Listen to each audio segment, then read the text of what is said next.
In this lesson, we're going to learn how to create our own user-defined module.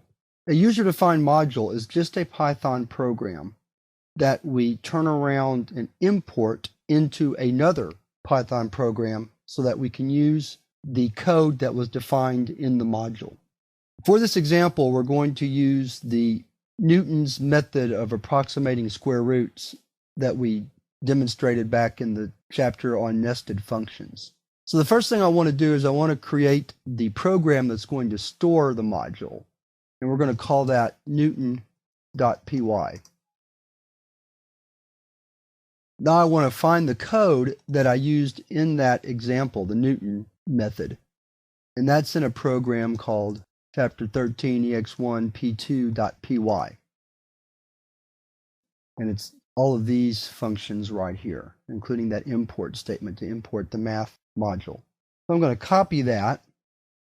We'll close this, bring Newton back up, and paste it in. And that's all we have to do. And notice that this is just a program that contains nothing but function definitions. And that's all a module has to have. Now there can be more than that, of course, but there wouldn't be any executable code necessarily. Generally speaking, the code in a module will be either a class definition, which we're going to look at later in the course, or functions that we want to be able to use in another program. So let's save this. And then let's start yet another program. And we'll call this Newton test.py.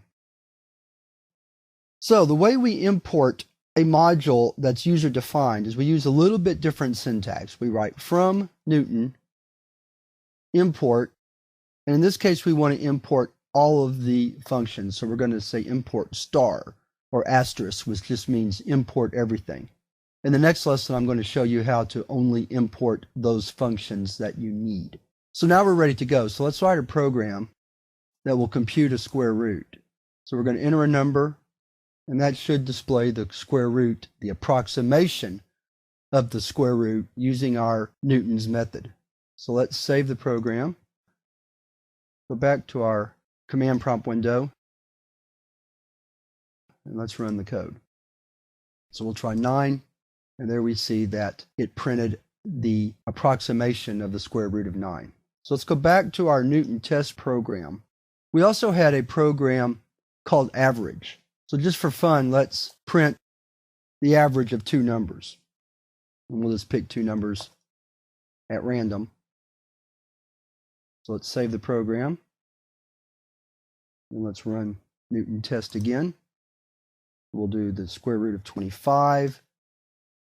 And then the average of 144 and 9 is 76.5. So, to summarize, the way we create a module is we simply create a program. In the program, we will create a set of functions or other code that we want to import later. In this particular case, it was just functions. Then, to use the module, we use this syntax, from Newton import star, which just means everything. And then we can use the functions that come from the module just like they were defined in the program itself. So with that, we're finished with this lesson, and we're ready to move on to the next lesson where I'm going to demonstrate how to import only specified functions from a module.